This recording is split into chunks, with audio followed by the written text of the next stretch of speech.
morning, children. Today I am going to teach a lesson, that is the school boy.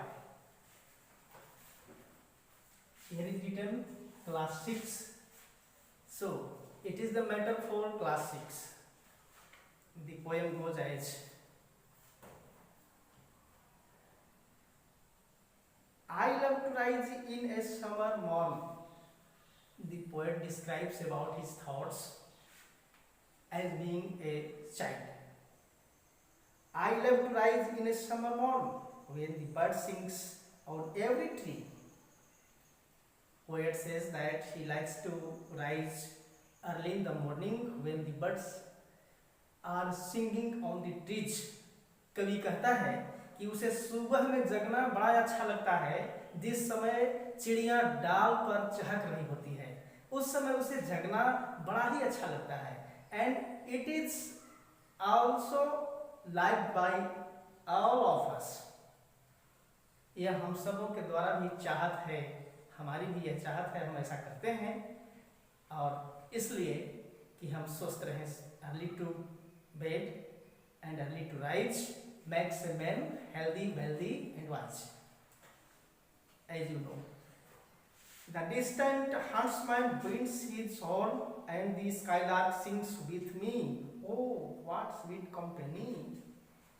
The morning time is so pretty, so beautiful for everyone that everyone likes to walk in this time.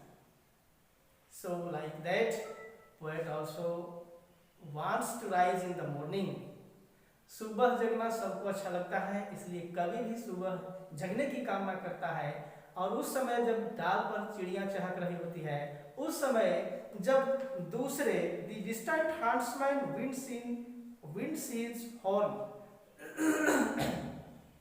जब दूसरे लोग सुबह के सैर पर निकले होते हैं, सुबह के शिकार पर निकले हुए होते हैं, and the skylark sings with me, और यहाँ तक कि तेज या मंद बहने वाली हवाएं सुबह की आकाश को छूती हुई अपनी मधुरता बिखेर रही होती हैं. Oh what sweet company! कितनी सुखद अनुभूति होती है उस सुहावनी सुबह की. इसका चर्चा, इसका वर्णन पोएट ने इस लेसन में किया है. But to go to school in a summer morn, oh it drives all joy away. Poet likes to rise in the morning, but he has some difficulties. If he rises early in the morning, he has to go to school, and it is the difficult for him because he says that it all drives his joy. सुबह जगना कवि को बड़ा अच्छा लगता है, लेकिन मुसीबत उसकी है कि जब वह सुबह जगता है तो उसके साथ दिनचर्या शुरू होती है, और उसमें शामिल है उसके विद्यालय का जाना. और विद्यालय जाने से पता नहीं कवि किस भाव से लिखने चला है, आगे हम लोग इसको देखेंगे. लेकिन इस पंक्ति में, इस लाइन में उसने यह एक्सप्रेस किया है कि it drives all joy away.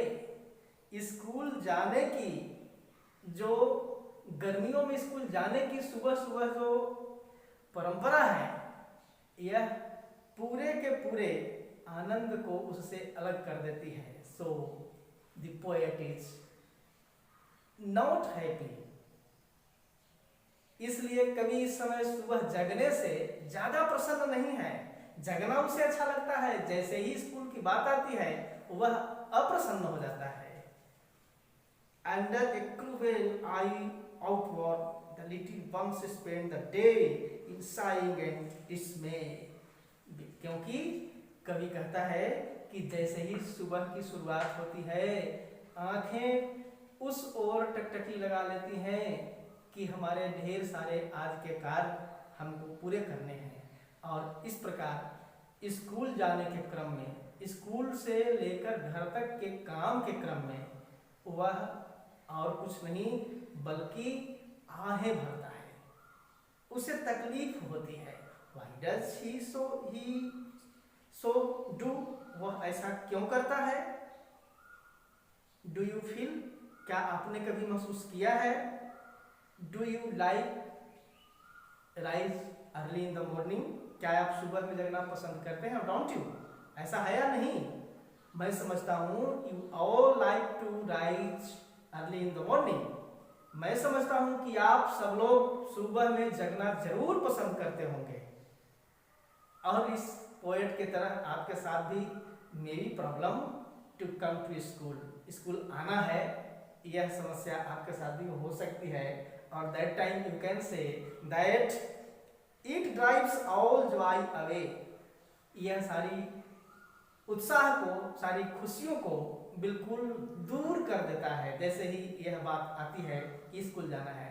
लेकिन dear children, it is not real. What does the poet mean? We shall read in the further classes of the next period.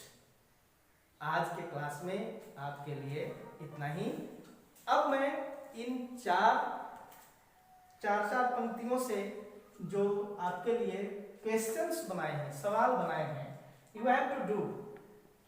What does it refer in the line oh it drives all joy away? In this line it refers for, इस पंक्ति में it का अभिप्राय किससे है?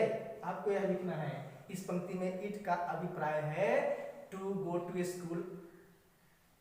School in the morning. A इसका answer है। दूसरा पूछता है when does the child love to rise? बच्चा जगना कब पसंद करता है, उसे कब का जगना अच्छा लगता है? You have already read in your lesson. It is the first line, I love to rise in a summer morn is the answer. अब आपको ये दोनों प्रश्न अपने नोटबुक पर नोट करके और रहने हैं। आज के क्लास में इतना ही। Thank you.